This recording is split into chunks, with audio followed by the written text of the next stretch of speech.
works. So, here goes. This is the story of Babba Yagga, the scary witch of the woods and wildness who lives in a house on chicken legs. Click, click, click, click, so it can walk around the forest. And the brave young lad who lived in another house, which didn't walk, but he lived with a sparrow and a cat. And they had a happy life, living in the forest. And every day the cat and the sparrow would do some jobs and the young lad would do others.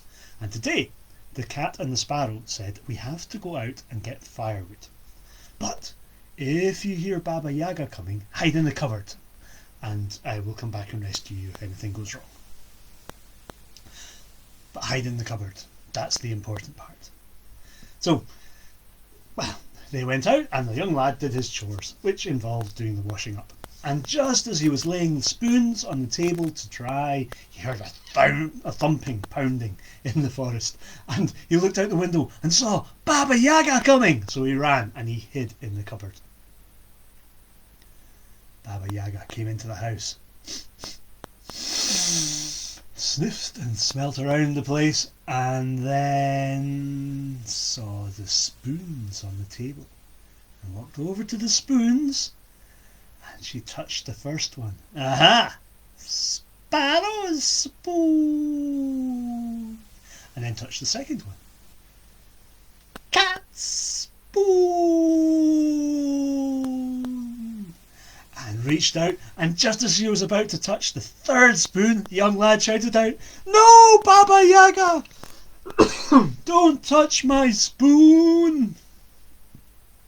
Babba Yagga turned round quick as a flash and grabbed him out of the cupboard. Aha! Put him in the mortar and pestle and started pounding her way away. The young lad shouted, "Cat run, sparrow fly!" And the cat flew. The cat ran and the sparrow flew. And the cat scratched, scritch, scritch, scritch, scritch. And the sparrow pecked, peck, peck, peck, peck, peck, peck. And Babba Yagga let go of the boy and he fell. And they all went back home and they had tea. And it was good. The next day, the cat and the sparrow said, "Right, look, young lad, do your chores, keep yourself to yourself, and if Babba Yagga comes, hide in the cupboard, because we're going a bit further into the wood today, and we wouldn't be able to come back quite quickly, okay?" Except it sounded a bit more like meow meow, meow meow meow, which are the noises you can make every time I tell that part of the story. But the boy understood, and he did his chores, he did the washing up, but just as he was laying the spoons out on the table, he heard a pounding in the forest. And he looked out the window and he saw Babba Yagga coming, so quickly he hid in the cupboard. Babba Yagga came into the house. "I almost had a tasty treat yesterday." She looked around. And then she saw the spoons on the table. She went up to the spoons and stroked the first one. "Nah, cat's spoon." And stroked the second one. "Sparrow's spoon." And she was just reaching out to touch the third one when the young lad couldn't help himself and he exploded out of the cupboard. "No, Babba Yagga! Don't touch my spoon." At which Babba Yagga grabbed hold of him, threw him in the mortar and pestle and started pounding her way back across the forest. The boy shouted, "Cat run, sparrow fly!" And the cat ran and the sparrow flew, but they were further away today, so it took longer. But just before they left the forest, the cat started scratching and the sparrow started pecking. Pick, pick, pick, pick, pick, pick, pick, pick. And Babba Yagga let go of the boy. And all of them went home for tea. The next day, the cat and the sparrow had serious words with the young lad. "Today, we need to go far, far into the forest, so we won't be able to come and rescue you. So if Babba Yagga comes, you need to hide in the cupboard." Or roughly translated, you can make the noises too. Meow, meow, meow, meow, meow, meow, meow.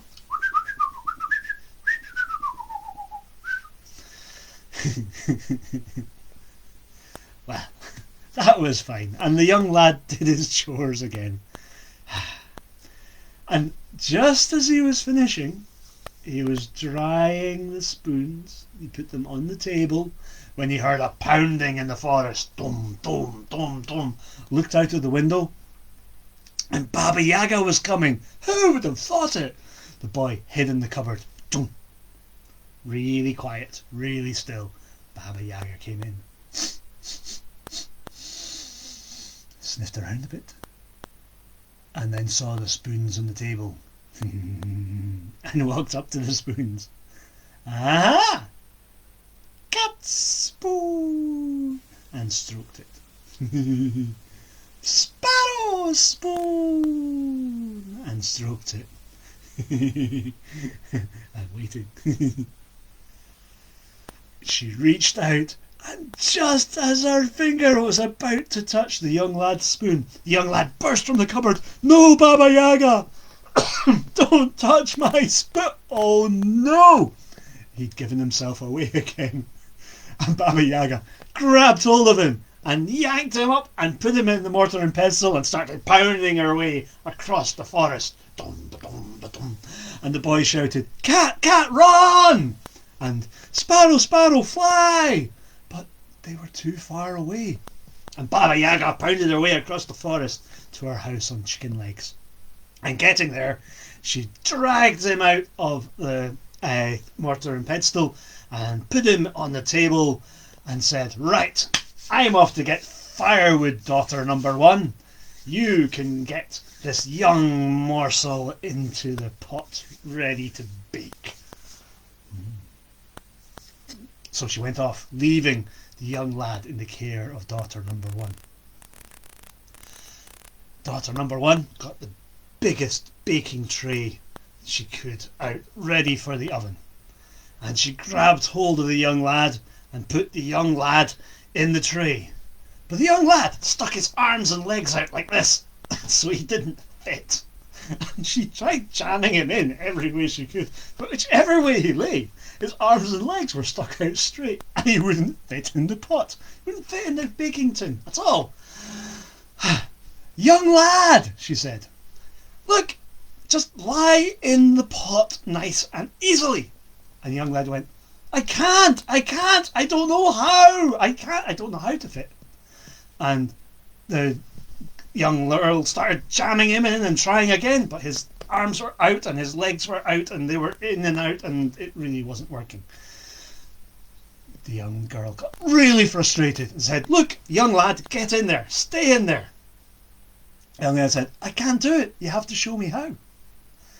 And the young daughter was so frustrated that she took him out and she jumped in and she curled up all nice and small and fitted inside the baking tin excellently. So the young lad got a great big fork and stuck it in to his jabber and lifted up the tin and threw it into the oven and closed the oven door and ran away.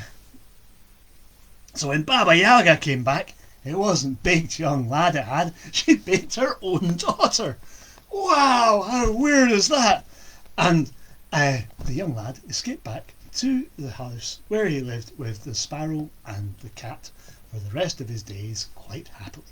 Well, I hope you enjoyed the tale, and who knows, I'll tell it again sometime.